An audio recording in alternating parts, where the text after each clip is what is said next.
네, 여러분 안녕하십니까. 정미경 최고위원님 모셨습니다. 어서 오십시오. 네, 안녕하세요. 네. 자, 김오수 검찰총장 후보, 네. 뭐 청문회 하고 있는데 어떻게 보고 계십니까? 그 김오수 청문회요. 네. 그 윤석열 총장을 지금 소환했습니다. 뭐 윤석열 총장 아니었으면 내가 이 자리에 없었다고 막 이렇게 얘기를 하는 거예요. 근데 네. 그 얘기 들으니까 웃음이 나오죠. 그래요? 왜냐하면 지금 간접적으로 윤석열 지금 그 총장 공격하려고 민주당에서 준비하고 있는데 네. 거기에 이제 그 양념으로 또 우리 김오수 후보자가 또 도와주는 격이 되버린 부응하는 거죠. 네, 부응하는 거죠. 네. 그러면은 네. 그 당연한 얘기를 사실 한 거잖아요. 네. 근데 그러면 자기 하지 말지. 더 좋은 사람 있는데 지난번 조남관 대행이 잘했잖아요. 그러니까요. 그럼 조남관 대행 시키지 왜 본인이 한다 그랬나? 뭐 이런 얘기. 이런 얘기가 그냥 쭉 네. 튀어나오죠, 자연스럽게. 근데 그 김오수의 자격 미달이 무지하게 많이 나오더구만요. 아, 그래서 제가 오늘 아침에 네. 변호사법 위반을 좀 봤어요. 아, 변호사법 위반. 이거 네. 처음 나온 거 같은데? 이거 처음 나온 예, 예, 얘기거든요. 지금 그 제가 좀 자료를 좀 찾았거든요. 예. 박사님 라임 사건 아시죠? 네, 라임 옵티머스, 라임. 예, 라임 옵티머스. 이 라임 사건은 사실은 그 피해액이 어마무시해요. 아유, 1조 6천억 조단위야, 맞아요. 조단위예요. 예, 기억나세요? 예. 그다음 피해자 개인 투자자들이 4천 엄청 많아. 예, 엄청 예. 많아요. 근데 지금 이런 사건을 이 법무법인에서 맡은 거거든요. 그러니까 그 이 김오수가 저 변호사로 있던 변호사로 있던 로펌에. 그 로펌에서 네. 맡았는데 지금 문제가 뭐냐? 그 변호사법에 보면 네. 그 수임 제한 규정을 넣었어요. 수임 제한되는 경우에 이익 규정이 충돌, 있어요. 이익 충돌 이익 충돌 있어요. 관련해 갖고. 그러면 그게 뭐냐면 그 퇴임하고 그 전에 1년 전 네. 사건을 퇴임 이후 1년까지 못 하는 거예요. 이해되셨죠? 1년 전, 1년 후. 그렇지. 쉽게 생각하면. 그 합리적이지. 왜냐면 그렇지. 자기가 맡은 사건을 갖다가 저기 자기가 변호하고 그러면 말이 돼 그게? 그렇죠. 그럼 검사로 있다가 맡은 사건을 네. 변호사 돼가지고 그걸 변호하고 그럼 네. 그건 말이 안 되는 거지. 예. 근데 지금 이게 뭐냐? 예. 그 차관으로 취임한 게 2018년 6월이에요. 예. 그러면 2020년 2월에 남부지검에서 라임 사건 수사 착수했어요. 예. 그 다음에 3, 4월에 그 라임 관련 업체 압수수색 중요 수사 상황 이걸 차관에도 보고가 됐어요. 예. 그게 2020년 4월경이에요. 3, 4월경. 그렇다는 건 그러면 4월 27일 날 차관 퇴임을 해요. 예. 그 다음에 9월 24일 날 이걸 수임해요. 그러면 그게 걸리죠. 걸리네. 날짜상. 예, 날짜상 걸리잖아요.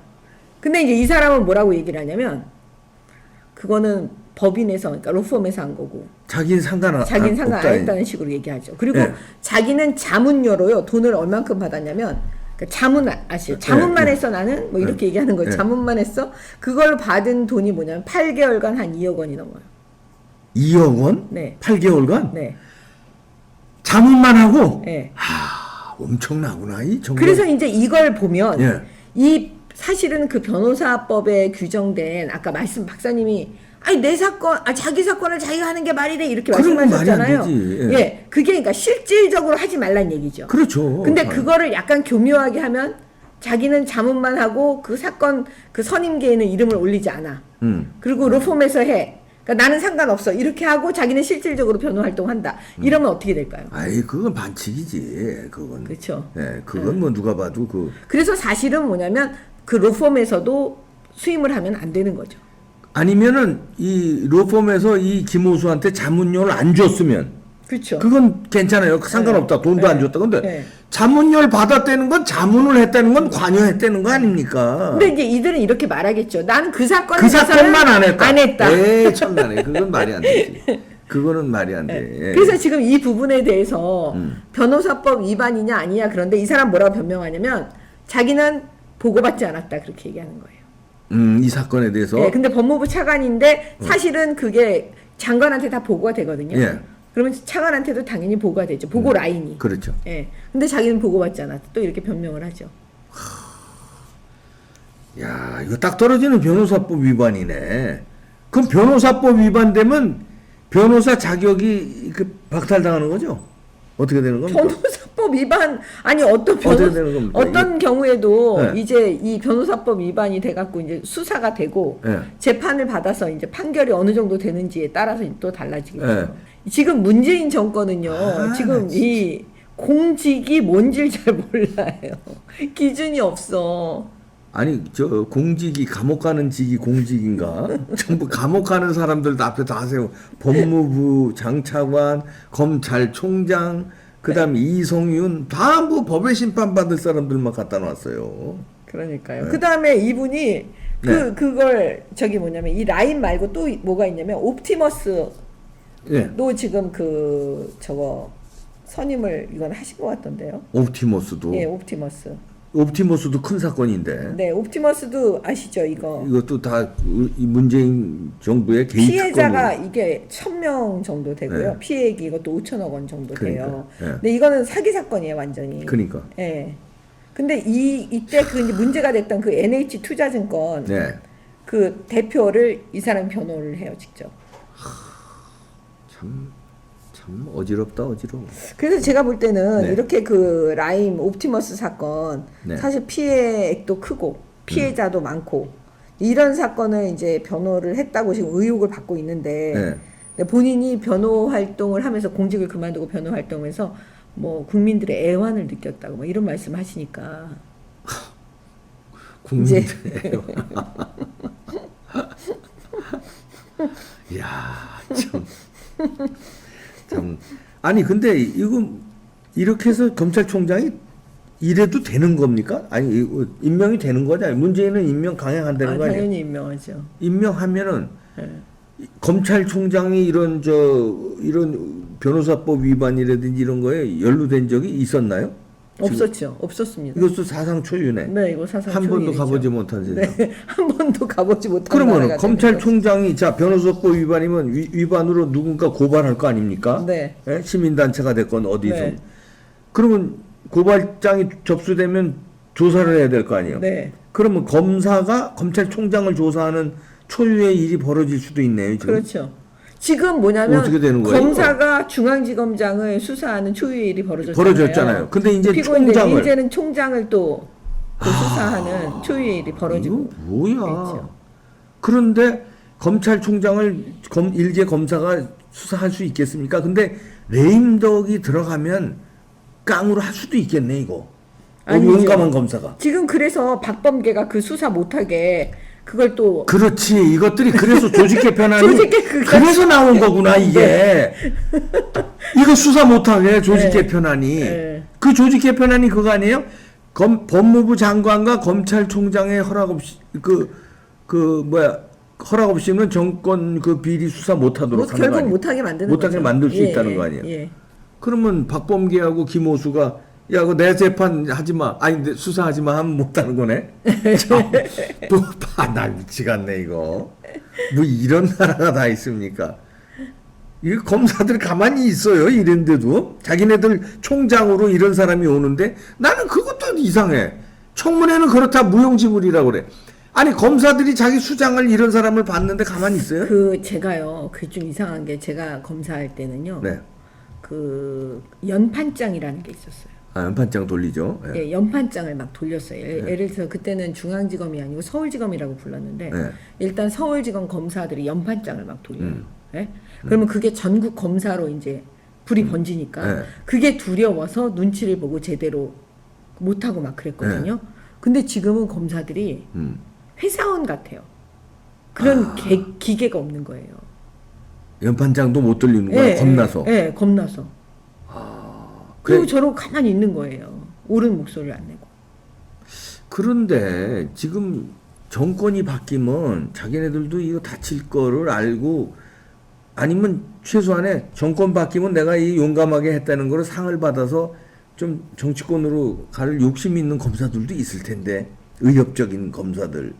야 이건 부지를 보면 못 참지 이거. 거기다가 그런데 이제 문제는 뭐냐 아까 말씀드린 대로요.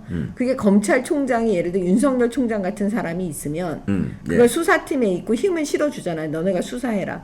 근데 문제는 그렇지 않으면 이게 그 직무상 그게 될 수가 없는 거예요. 총장 자체가 이게 자기 김호수가 총장이니 예, 이게 힘을 실어줄 사람이 없는 이 거죠. 변호사법 위반이니 그럼 예. 자기가 조사받아야 예, 될 사람이. 이거는 할 수 없게 만드는 거죠. 지금 이들이 자꾸 그런 지금 장치를 만들어내는 거죠.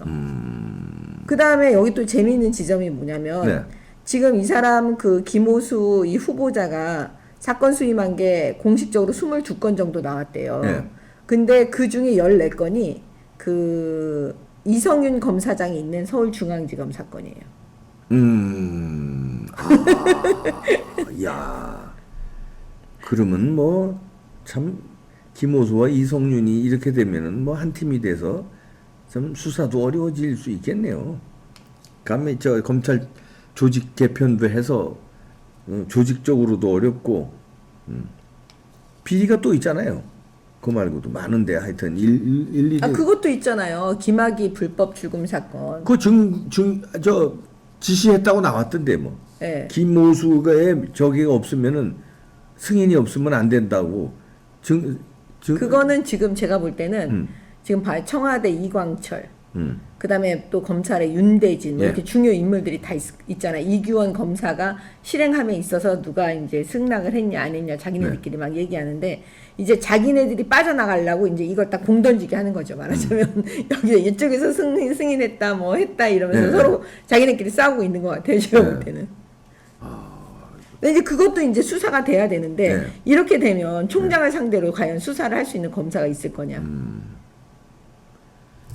아니 근데 이건 뭐 어떻게 뭐 방법이 없으니까 이제 검찰 조직 개편됐고 아니 그냥 이래서 정권 교체해서 수사하는 거 말고는 방법이 없습니다. 방법이 없어요. 예, 그래서 제가 말씀드렸잖아요. 방법이 정권 없어. 교체밖에는 없다 방법이. 나 정권 교체해서 방법이 왜 있냐면요. 네.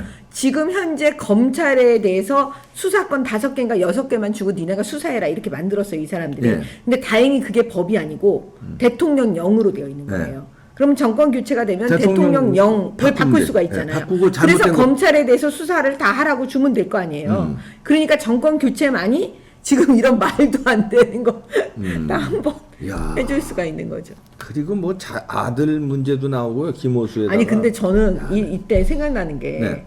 적폐청산한다고 막 그랬잖아요 처음에. 지네들이 적폐인데 적폐를 쌓고 있어요 지금. 아니 그런데 세상에 적폐청산한다고 그 난리를 치면서 검찰한테 잘한다 그러면서 윤석열이 그때 할 때는 그래놓고, 난리 치내놓고 지금 와서 이런 코미디 뭐 아니 그 민주당 김종민 의원인가요?